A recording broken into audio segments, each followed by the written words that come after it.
Assalamualaikum warahmatullahi wabarakatuh. Perkenalkan, nama saya Siti Wulandari, NPM 2042220052, Program Studi Pendidikan Guru Sekolah Dasar, dosen pengampu Bapak Tio Gusti Satrio Magister Pendidikan. Baiklah, di sini saya akan menjelaskan pengorganisasian kelas. Di sini saya memenuhi tugas keempat dari Bapak Tio. Yang pertama yaitu ada pengertian penataan kelas. Menurut Hasnah 2022, penataan ruang kelas merupakan bagian yang terpenting dalam menunjang pentingnya pendidikan. Terkadang penataan ruang kelas kurang diperhatikan sehingga pembelajaran itu kurang maksimal. Penataan ruang kelas menjadi penting karena kelas merupakan lingkungan belajar yang utama yang dapat diwujudkan berdasarkan kesadaran lingkungan atau kesadaran kolektif dari suatu kelompok peserta didik yang cenderung memiliki tujuan yang sama. Dengan demikian, penataan ruang kelas menjadi salah satu upaya yang menyiapkan kondisi pembelajaran siswa yang efektif.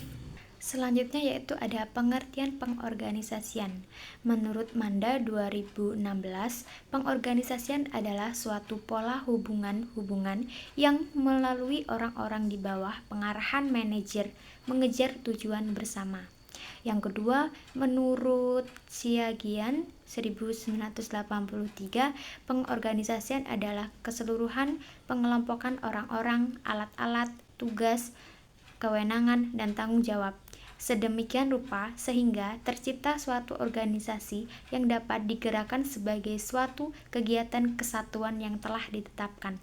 Yang ketiga ada menurut Kamus Kata Bahasa T. Hani Handoko, yaitu pengorganisasian adalah sesuatu yang digambarkan sebagai sesuatu yang tersentralisasi dan berisi tugas-tugas yang sangat terspesialisasikan. Selanjutnya yaitu ada tujuan pengorganisasian. Tujuan pengorganisasian adalah agar dalam pembagian tugas dapat dilaksanakan dengan penuh tanggung jawab. Dengan pembagian tugas, diharapkan setiap anggota organisasi dapat meningkatkan keterampilannya secara khusus atau spesialisasi dan dalam menangani tugas-tugas yang dibebankan. Apabila pengorganisasian itu dilakukan secara serampangan, tidak sesuai dengan bidang keahlian seseorang, maka tidak mustahil dapat menimbulkan kegagalan dalam penyelenggaraan pekerjaan tersebut. Selanjutnya ada pengertian disiplin.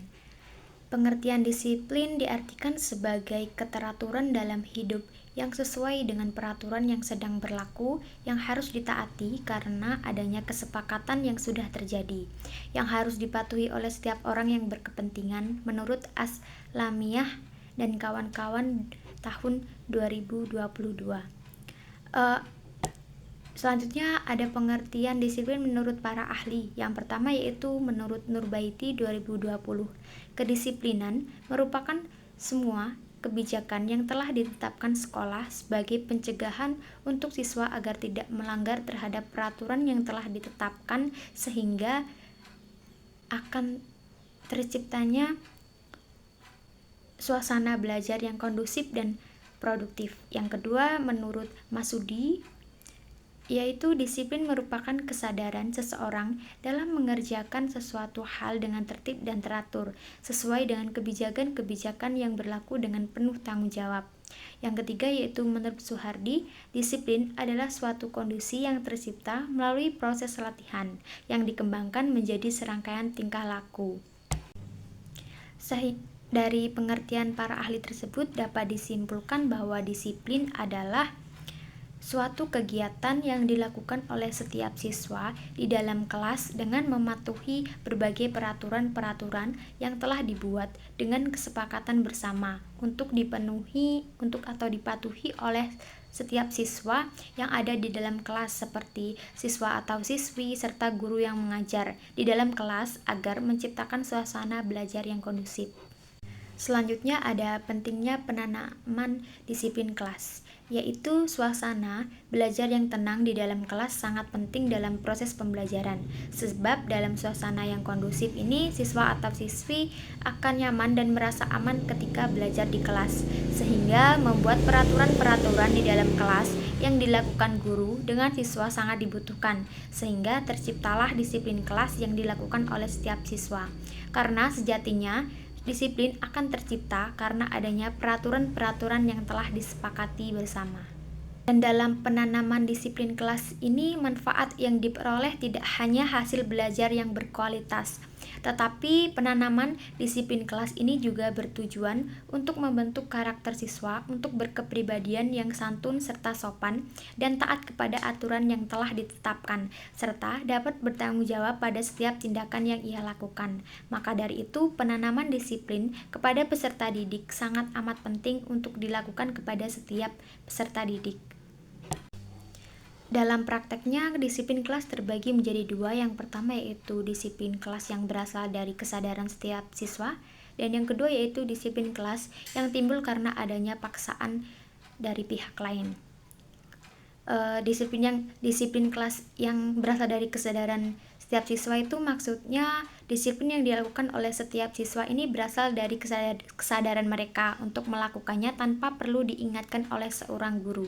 Tapi harus diingat bahwa sikap disiplin ini harus ditanamkan sedini mungkin agar mereka terbiasa bersikap disiplin. Yang kedua yaitu disiplin kelas yang timbul karena adanya paksaan dari pihak lain.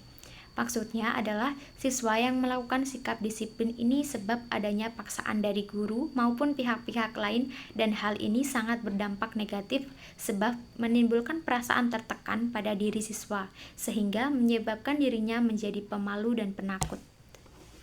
Dan penanaman disiplin kelas pada siswa yang bisa dilakukan oleh guru adalah sebagai berikut. Yang pertama yaitu ada dengan memberikan model atau contoh kepada siswa dengan dimulai sikap guru yang baik sehingga siswa dapat mencontoh sikap disiplin guru.